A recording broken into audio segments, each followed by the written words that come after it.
Okay, I'm ready now. All right. Hey guys. So we're back at this podcast again, and we're talking more about Candace Owens.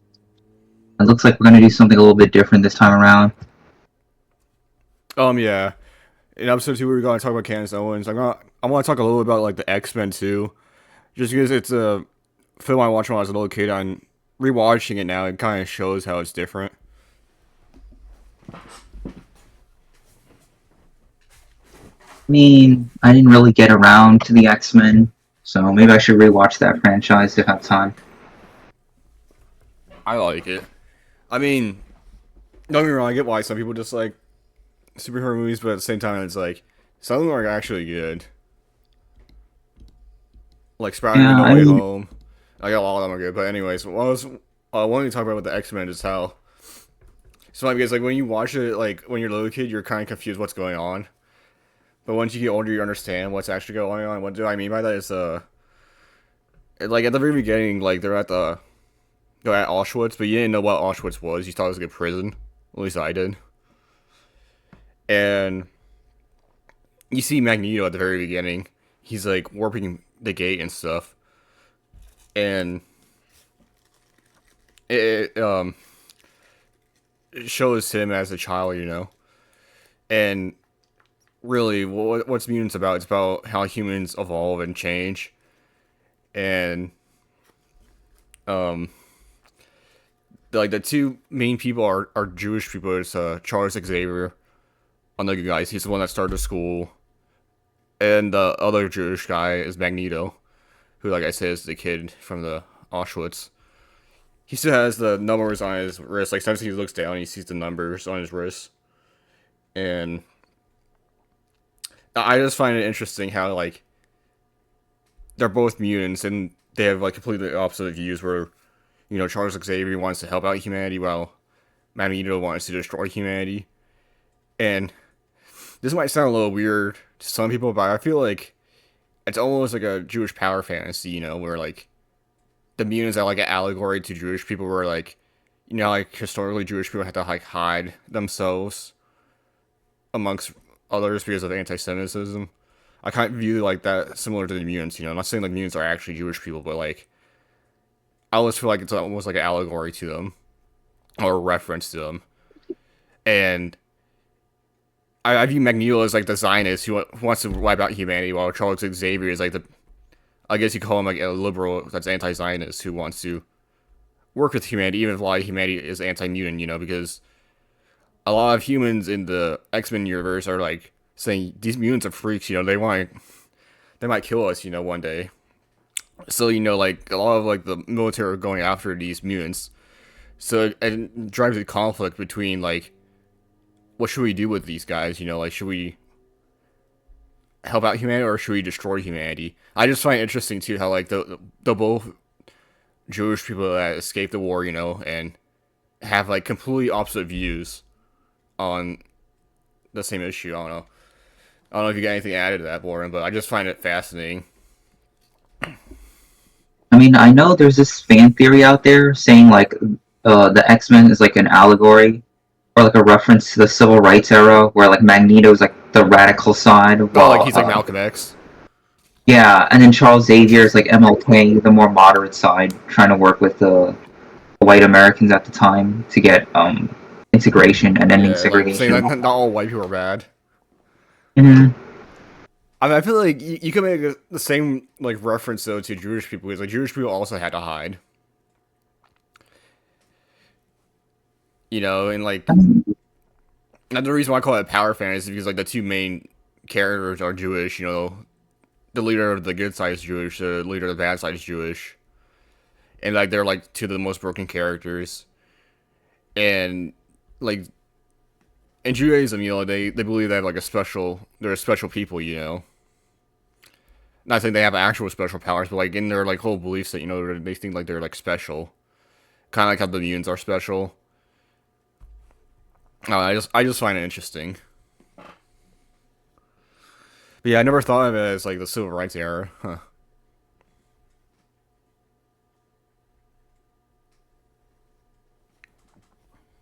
guess it is like a representation of like marginalized people, and Yeah. like they argue which one is better. You know. Compromise or radicalized. Mm-hmm. Yeah, it's interesting. I mean, like the whole show, even like after X-Men 1, Charles Xavier, he didn't want to kill Magneto. In fact, he let him go in prison, even though he knows he might be risked later on. It's like they still have a certain connection. I think a lot of marginalized people feel that way. Like MLK, he probably doesn't want to hurt Malcolm X. And I don't know, it's like interesting. It's almost like even though like they're enemies, they have a special kinship. Where like the way they talk to each other is almost like you get a sense that they both respect each other. And one thing they both work with each other, so it makes sense. Yes, like they work for the same goal. They just disagree on the tactics. Yeah. Yeah, I mean, like both of them want the mutants to have like the best life they can. So maybe that's part of the reason why they both respect each other. But it's like, think of every other like, I guess like supervillain versus superhero. Like they don't act like this. Like, sure, maybe Batman and respect Joker a little bit. It's like, but they both like at the same time really hate each other. Well, sure, like they're like Magneto and Charles Xavier, like they are like upset with each other. I don't get the sense that they hate each other.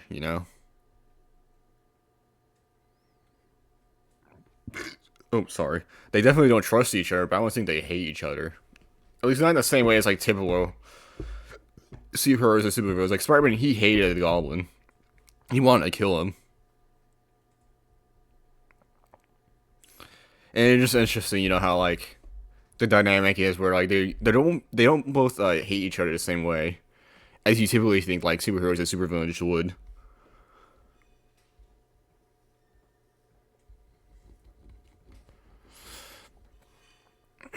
Now, I don't know if you have anything else to add to that, but it just I don't know. X-Men is just interesting in that way. Yeah, they have more infighting than the Avengers. I mean, you could like just say the whole dynamic rivalry is just infighting. Or like Mm. the mutants, like there's not any mutants. Like it's crazy that like they're fighting each other.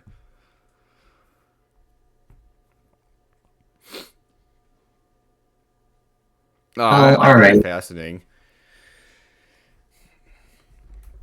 But yeah, we could go on to I guess Kenneth Owens saga. All right. Yeah, let's go. Trying to like almost like I want to be clear that Turning Point USA is my family. The Charlie Kirk show is my family. Like she's just expanding the wings of people that we're not allowed to critique because they're in the family. If you call them fam, you can't critique them, right? Oh, I'm sorry. We actually are showing a clip of Rob McCoy defending a pedophile or trying to like launder the reputation of that's fam. That's the CK show fam. Oh, I'm sorry. We are actually pointing to the fact that we know for certain that this person or organization is sexual deviant. That's fam. That is my, don't you get me upset. I know that this is a now $150 million in the last 3 month organization and we employ tons of people, but you can't critique. You can't critique the fam. And I hate to say this, but I'm going to be very clear here. This is why there are many people who do not believe that women are equipped to lead companies, because what you are watching here is an unbelievably emotional response that is absent of any logic, okay? If you really care about your team, answer the questions, okay? Just demystify the entire event.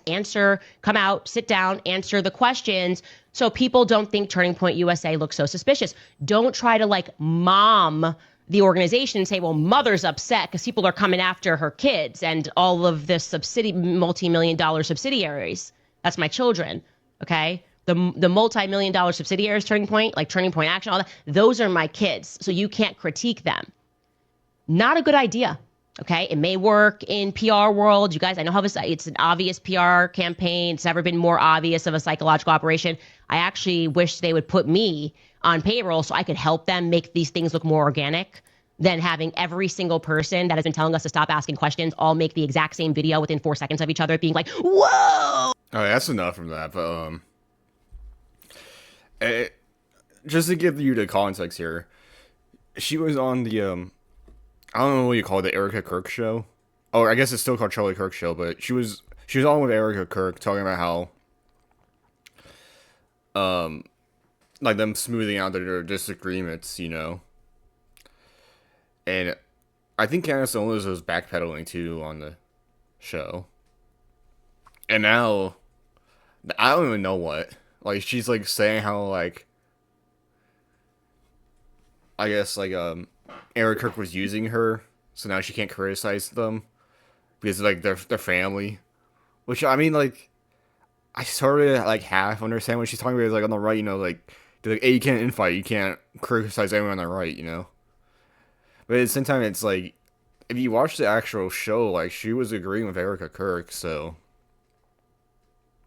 I don't even know what Candace Owens is on lately. It just seems like she's like all over the place now. Where like I said before last week, where I was kind of on her side. Now I feel like, oh, she lost me now. Like I don't even know what she's doing. Is she like supporting Erica or is she against Erica Kirk? I don't even know. I'm just curious what your thoughts are on this. I mean, it just feels like this whole Charlie Kirk thing is just like it's starting this infighting on the right, and it hasn't really stopped. It's kind of just like going on and off every once in a while. I mean, that's the thing though. Like she was on the show talking about how like they shouldn't disagree. I might show you the secular talk video on it.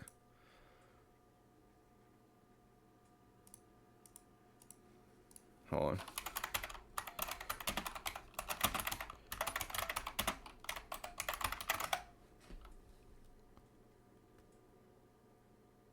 Where is it?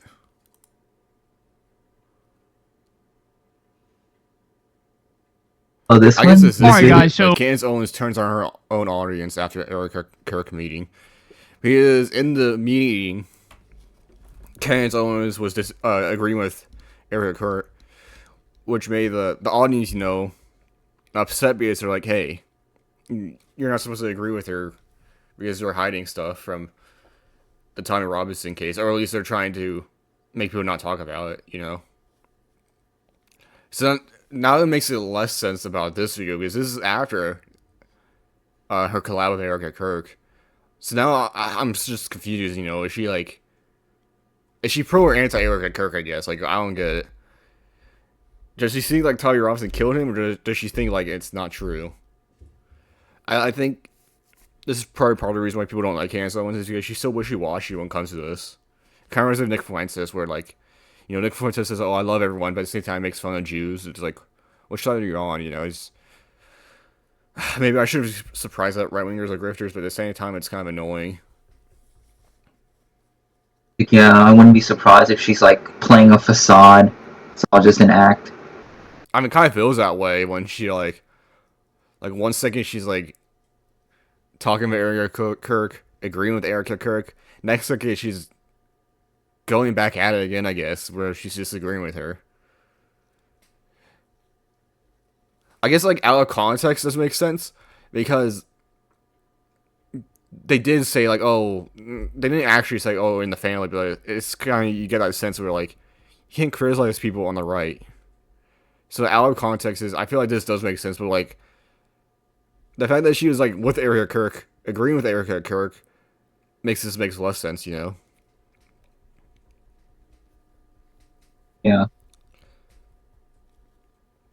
Anyways, that's the whole Candace Owens fiasco. I'm probably gonna leave it at this, because it's like, where do you even go from here?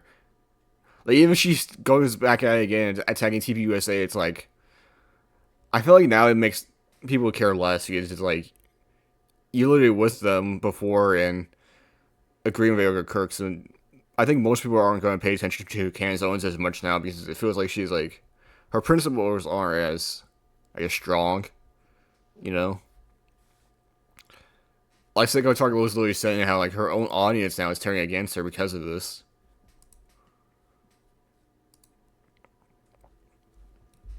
I think the audience also knows it's something's off, you know? Yeah. I mean, it's so obvious to see once you see like someone changing the positions that quickly. Like obviously something's up.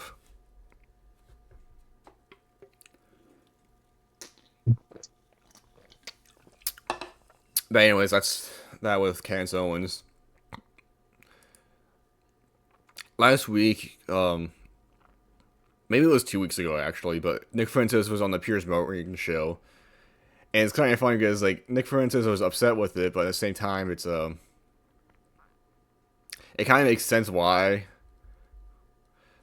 Piers Morgan pushed him hard. Because it's like historically, like whenever Nick Fuentes was on the shows, he never got real pushback. Like with Steven Crowder was like talking to Nick Fuentes saying, "Oh, are you anti-Semitic, Nick?" He said, "No." "Do you hate all Jews, Nick?" Nick Fuentes says, "No." "Are you a white supremacist?" This question or answer was kind of surprising. He said no. I don't believe that, but regardless. Steven Crowder also said other ones. I forget the whole list, but like, it was just easy questions that Nick said no to. But like, here's the thing: you guys say this to Benjamin Netanyahu. Benjamin Netanyahu, do you hate all Palestinians? No. Are you anti-Arab? No. Are you a Jewish supremacist? No. Like, you could do this to any historical figure, you know, and they could just say no. It doesn't prove anything, and I feel like this Piers Morgan podcast was like the first real time where like Nick Fuentes was challenged. All the other podcasts he went on, he never got challenged. He got easy questions, and they were just sniffing his ass. Let's say how it is. They were sniffing his ass, just agreeing with everything he says. You know, oh, you're pro Stalin? Oh well, I'll ask you later on, but I'm just never bringing it back up. You know.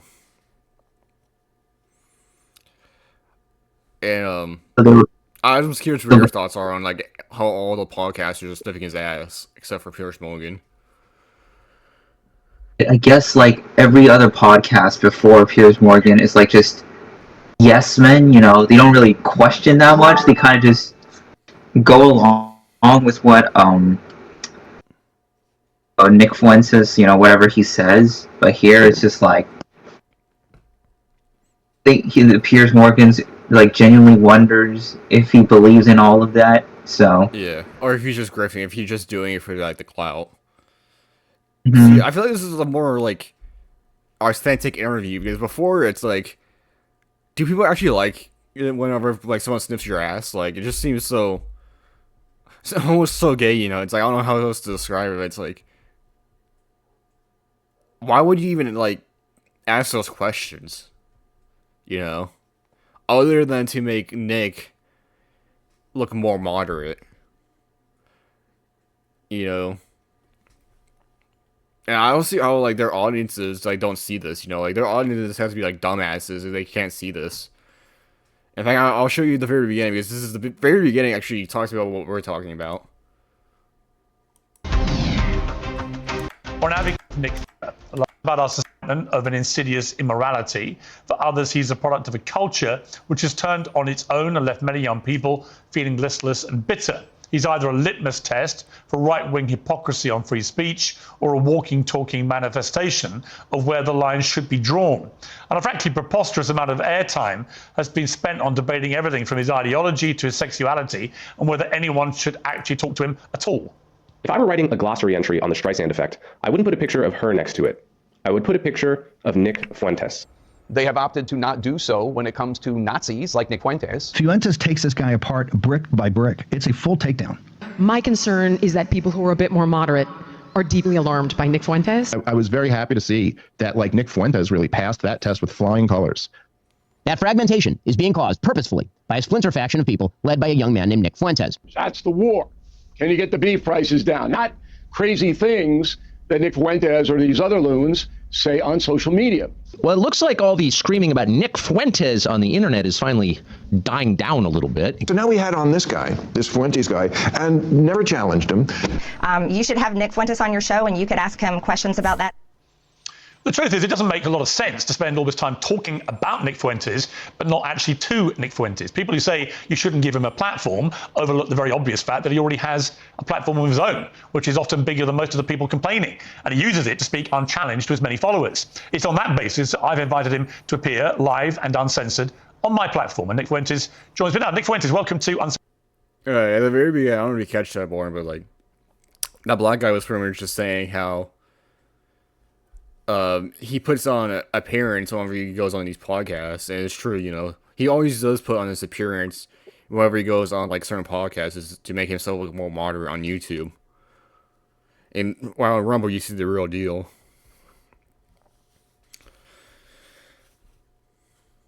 I mean, I think it's kind of similar to an extent where it's like in public you want to make yourself look good, but then in private you could just be truly whoever you really are. It's kind of like a similar effect, you know? I mean, yeah, but I feel like when you're a, I guess like a political influencer, you know, I feel like the best thing to do is be like as authentic as you can be, you know, because if you're not being authentic, then like I feel like you're just being disingenuous at that point. You know, you're just purposely misleading people, thinking like, oh, he just seems like a hunky dokey liberal chill dude. You know, he seems like a nice liberal chill guy. Whenever he goes on these podcasts, while like you see him in the actual shows, you actually realize that he's not that. And as a matter of fact, like people who watched Piers Morgan podcast here, a lot of them that were Nick Fuentes fans stopped becoming Nick Fuentes fans because they see his true colors in this interview. I'll just show you one clip, and that could be that for this. A racist, aren't you? Yeah, I'm fine with that. You're fine with saying you're a racist? Totally. I think everybody's racist. I think everybody, if we're being honest, is racist. I think everybody, the only people that aren't racist or pretend not to be are white people to their detriment. Everybody else is racist. But earlier in the interview, you really got aggrieved at the idea that your father was a racist. You wanted to make emphatically because sure my father's. He's not. Because my father doesn't share my same views on that. So he's the exception to the everyone's a racist. Well, everybody's a little bit racist. You're right. So maybe everybody. The difference is you're attacking my father. You know, he could get fired from his job. I'm not attacking your father. You are. No, I'm not. I don't know your father. And to be clear, I have no knowledge about him at all. Well, then let's leave him out of it. Let's leave him out of it if you don't know him. Hang on, Nick. You put that story into the public domain on your show. I'm simply reminding you of what you told everybody, millions of people, about your father. If you now want to retract it, fine. If you want to say it was a joke, which is what your position was earlier, fine. But I'm allowed to put to you things you've said publicly. That's not unfair. That's not me targeting your father. You put that story about him out You know there. What you're doing. You know what you're doing. I'm asking you about a pretty shocking anecdote, which to me looked like you were saying your father made decisions about where you as a family would eat based on skin color of people who worked at these places. If you say, or use them, if you say that is not what you meant, that's fine. You can respond any way you like. The idea I can't ask you about it without you. Just for the context, like the reason why Nick Fuentes was, I guess, triggered over Piers Morgan was because Piers Morgan was referring to a previous show Nick Fuentes made, where Nick Fuentes said that his father didn't let them go to like Red Lobster or Applebee's because they were like culturally black food. I forget what he called it specifically, but like they were black places and they can't go there because they don't want to eat black food because they like crap. Oh, okay, that makes sense now. The question makes more sense. Yeah, and that's why Piers Morgan said like, oh, everyone's racist except your father, because Nick Fuentes says, oh, my dad wasn't actually racist. Oh, when he talked to Piers Morgan about it, and a lot of people on the right wing are like saying like, hey, you can't criticize his father whatsoever, and it's kind of weird because it's like it's not like Piers Morgan like digs this stuff up out of nowhere. Nick Fuentes said it himself, you know, so if it was anyone to blame for making his father look bad, it'd be Nick Fuentes, you know, for saying it. No one made him say, oh, my dad told us we can't go to black restaurants. You say it yourself, you know. And, I hate the pearl clutching on the right wing right now, where it's like they're, like, getting triggered over Piers Morgan bringing up relatively speaking, like stuff connected to like the podcast, you know, or an interview. And I don't know. Have you seen this at all? Oh, I guess you didn't know about this because you were just saying "oh" when I was talking about it. But I was curious what your thoughts are on it. I guess. Well, I guess the thing is, he wasn't pressured. He wasn't coerced. He said that thing. He said that statement on his podcast. So, I don't know. Maybe he should watch his words before speaking next time, or I don't know. Maybe they don't learn if I even said this to them. So, who knows? Oh yeah, some people are stubborn, but like, what do you expect to happen if you say something like how bad your dad is, and someone brings up later on? You can't be like, hey, you can't say that about my dad. He's like, well, you're the one that brought it up.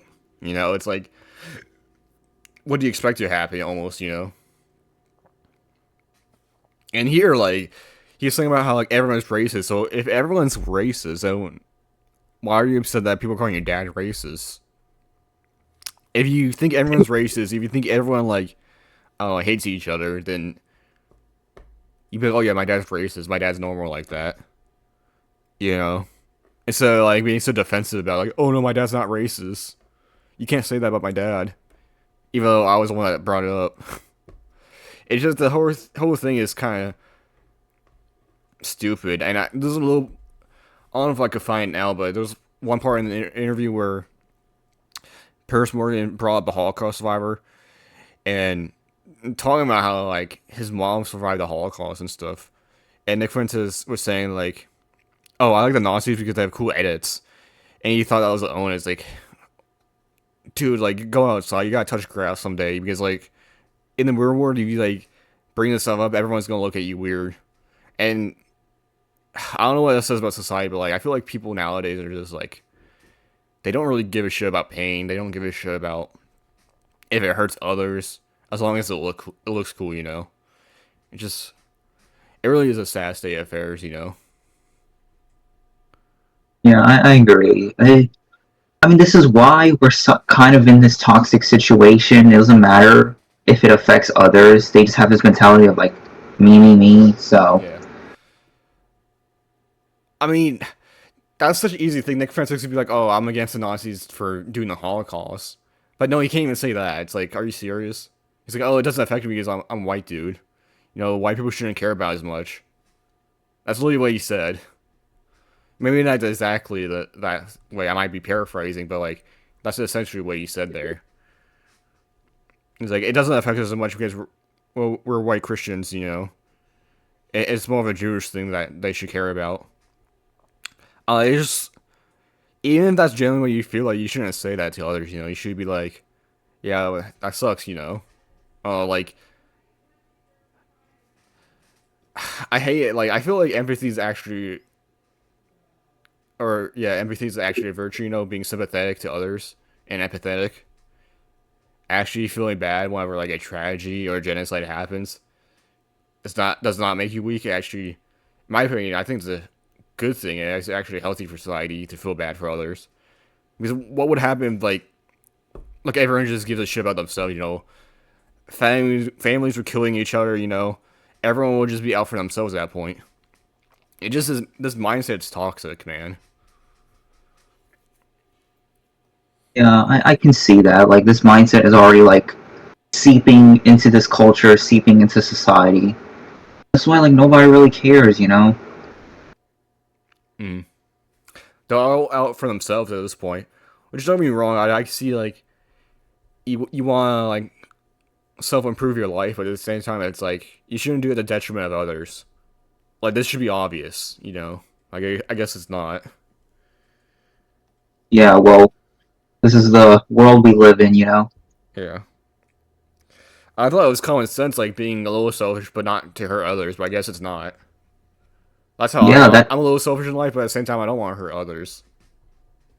Yeah, but I guess that common sense logic isn't so common anymore, because now we just want views, you know, clicks and attention, so... Yeah, that's literally why he said that. He's like, oh, the cool edit, because he was going to get clip farm. I saw this on TikTok the other day. somebody clicked that context and added like cool Nazi edits to it. Literally. It's like, dear fucking God. Imagine they did that out of like Zionism, like they did it with Benjamin Netanyahu. They're like, oh, why do you like Israel? Because of the edits. And they show them like bombing Arabs and stuff. In Gaza. Yeah, in Gaza. It's like, dude, that's fucking insane. Yeah, you like Israel because of the cool edits. You like the Nazis because of the cool edits. So like, do you even hear yourself right now? Do you hear how fucking insane you are? Oh, well, that's sad note. Like, that's all I have to say about Piers Morgan and Nick Fuentes. I don't know if you got anything to add to it, but it's holy shit. Yeah, I agree. I think this whole situation sucks, and yeah, let's move on to the next one, or the next topic, I should say. This was just like the video I was talking about with Candace Owens turning on her audience. We kind of already talked about that. That's pretty much everything. I know I don't want to end it on a sour note, but at the same time, it's like, I don't know. I didn't have that much stuff to show. I guess we could talk a little bit about like the Venezuela thing, because apparently, Donald Trump is embargoing Venezuela as we speak right now and preventing them from like selling their oil, which is gonna make them starve. I guess we could talk about that if you want. Well, what's your thoughts on that? Oh yeah, I've heard that on the news. I think before, like, there was like an airstrike on a cargo ship, and it killed civilians too. So that's like a war crime. But yeah, now they're gearing up. War crimes. Yeah, they've been gearing up to actually invade the country because Venezuela has a lot of oil reserves. So yeah, I don't know if we're actually gonna invade them, but something's gonna happen. Like, Venezuela's gonna starve if nothing happens, you know. So they're kind of pushing Venezuela in a hard place right now, you know. I mean, didn't in a hard place at this point where like Venezuela, if they do nothing, they're gonna starve. If Venezuela attacks America, they're just gonna get killed. It's like, what the fuck are they gonna do? I mean, I remember they used to do this CIA coup. Remember, it was like in 2021 or 2019, but it failed. I don't know if you remember that. I think so. Like CNN, where like they're talking about the different guy. I forget his name, but I kind of Yeah, like they sent some like CIA agents or CIA soldiers trying to like get into Venezuela, but then they got caught and it failed. So I feel like they're doing it again, but yeah, this I time. remember what you're talking about. But like Nicolas Maduro like was holding out the medals. And these are the guys we took. Yeah, and then I think now we're going in full force. They're like, okay, just forget about the covert operation. We're just going in guns blazing, overthrowing Maduro and whatnot. But hey, at least we're gonna get cool edits out of this, right, my guy? Because I guess that's what matters. Well, yeah, that's what matters nowadays, apparently. Yeah, at least we're gonna get cool edits out of this Venezuela war. I still can't believe you said that. It's so fucking insane to say. You like Nazi because of cool edits. All this sounds stupid. Like, you don't like them because of policy. You don't like them because of, like, what they done, which is really bad. Don't get me wrong, but it's like, saying that just makes you sound like a dumbass. You literally say that about any regime. Like, any regime because of edits. I like China because they have cool edits, you know? Cool TikTok, YouTube short edits. I mean... Yeah, it's just like Gen Z slop, honestly. That's one thing I actually hate about Gen Z. I'll bash Gen Z a little bit. I hate how much they care about aesthetics, like looks maxing, all this shit. I just hate all of it. Oh, yes, I know what you're talking about. Like, you know how... smash themselves and make themselves look better. Like, why do they distort their jaw because of looks maxing? It's just, I don't get the logic, you know? That's what I'm saying. Like, all of Gen Z, they care about aesthetics and only about aesthetics. To their own detriment. I mean, it's style over substance. What do you expect? Yeah. Oh, hopefully it wouldn't be a war, but at the same time, I do feel bad for Venezuela because, like, they're gonna get so poor, they're gonna get starved to death, honestly, if nothing happens. It's Yeah, not even like Venezuela is hostile to America. It's kind of crazy that America is like embargoing Venezuela right now and preventing anyone from shipping with them. I mean, hypothetically, let's say they overthrow Maduro, they're probably going to do like an insurgency. Yeah. But I don't know. I don't know if America can crush this hypothetical Venezuela insurgency. You know what I'm saying? I mean, they tried to do state building in Afghanistan and it failed. They were trying to build like a republic in Afghanistan, like the Taliban just took over, so who knows what happened in Venezuela if that happens.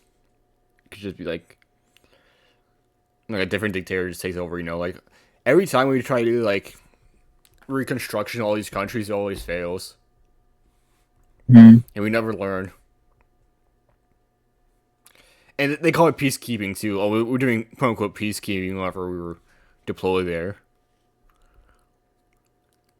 Also, isn't it kind of ironic where Trump ran on this?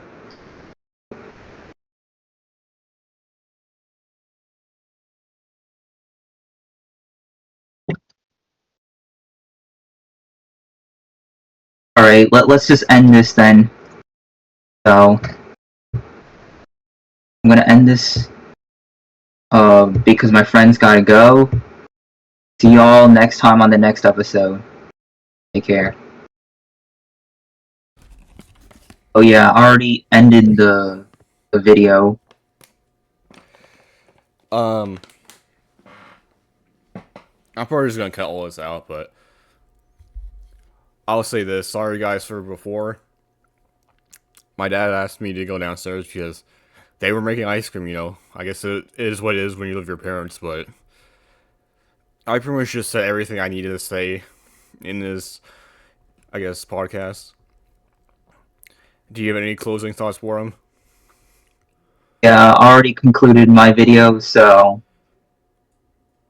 Yeah. see y'all next episode. See you guys later. Have a good one. Okay, let's see here.